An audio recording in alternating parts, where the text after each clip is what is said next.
En termes de confort sur route et sur chemin cabossé, avec ou sans outils portés, le confort est exceptionnel.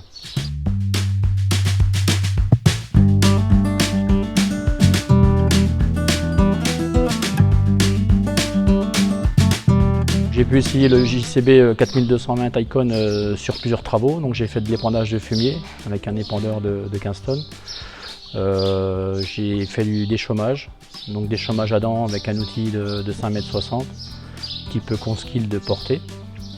Et puis également du déchômage à disque avec un optimeur Kuhn 5 m. Et également du labour avec une charrue 5 fers portée Kuhn.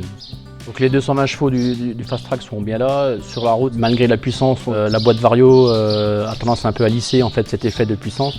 Parfois on a l'impression que c'est long à atteindre la vitesse maxi. Donc, la régulation entre le moteur et la boîte marche plutôt bien. Il y a un bon compromis de la puissance et de la vitesse d'avancement. Ce qui permet également aussi d'optimiser un petit peu la consommation et de rester dans des consommations très correctes par rapport à un tracteur de ce gabarit. Au niveau traction au champ, en conditions sèches, c'est plutôt bien agréable. Par contre, dès que les conditions sont un peu plus humides et en dévers notamment, le tracteur a tendance un petit peu à patiner et à glisser un peu. Dans la plupart des cas, la bonne répartition du poids entre l'avant et l'arrière, notamment avec la masse de 900 kg sur l'essuie-arrière, permet bien souvent de ne pas lester l'avant. Moi j'avais lesté dans les dévers, c'était plus pour une question de sécurité, mais peut-être qu'il n'y aurait pas eu forcément besoin de le lester.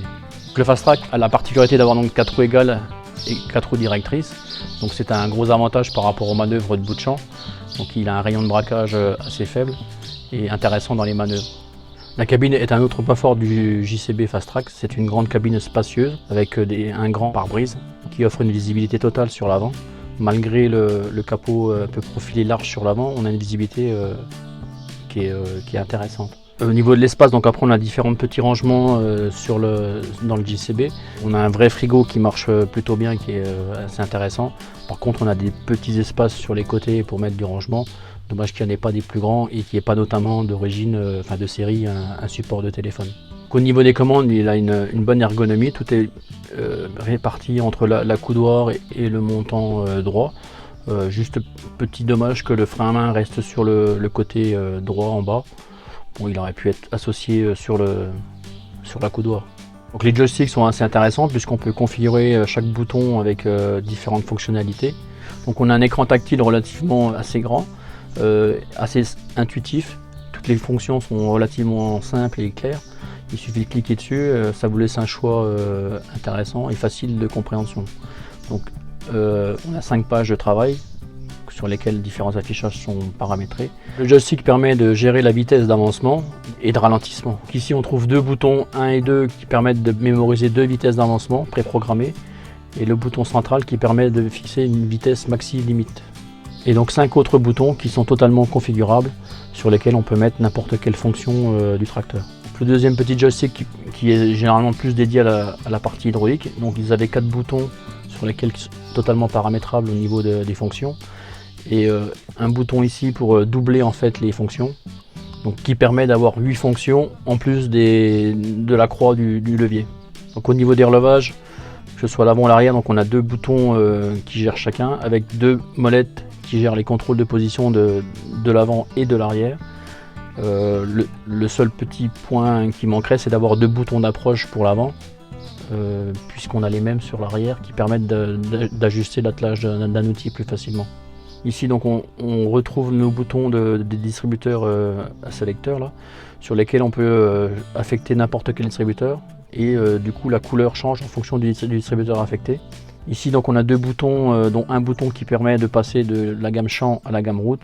Le seul petit bémol, c'est qu'on est obligé de passer de la gamme champ à la gamme route avec le tracteur arrêté et le pied sur l'embrayage. Donc sur le montant droit, donc on retrouve quelques boutons. On a 2 modes préprogrammés au niveau des phares de travail.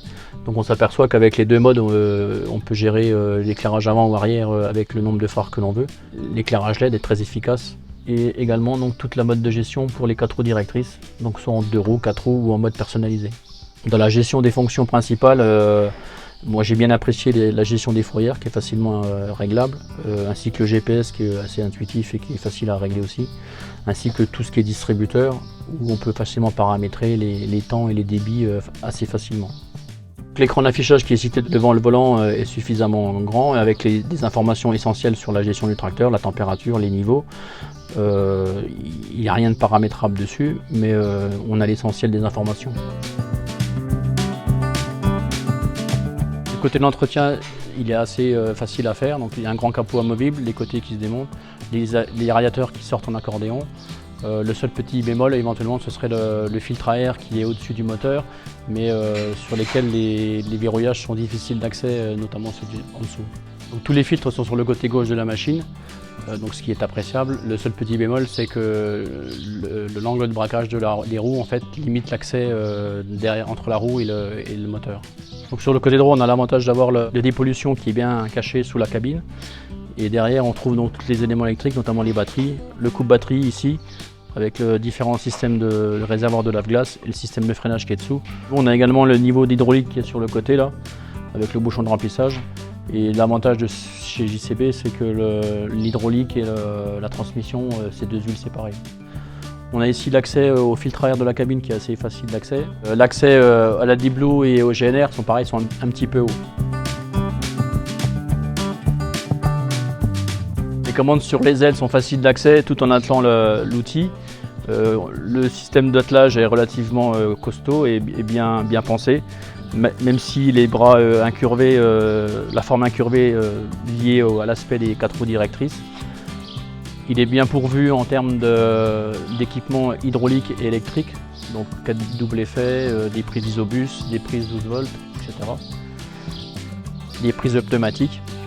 Les seuls petits bémols qu'on peut retrouver sur ce type d'équipement, c'est les mains qui sont un peu exposées peut-être, qui sont fixées en arrière, la fixation du troisième point qui est peut-être un peu dure, et puis le système de décompression qu'on n'a pas sur les distributeurs hydrauliques. Donc, petite particularité du Fast Track, c'est que comme on n'a pas de visibilité sur le piton, ici on a une caméra que l'on peut soit orienter pour le piton ou soit éventuellement diriger vers l'outil et voir ce qui se passe au niveau des outils attelés.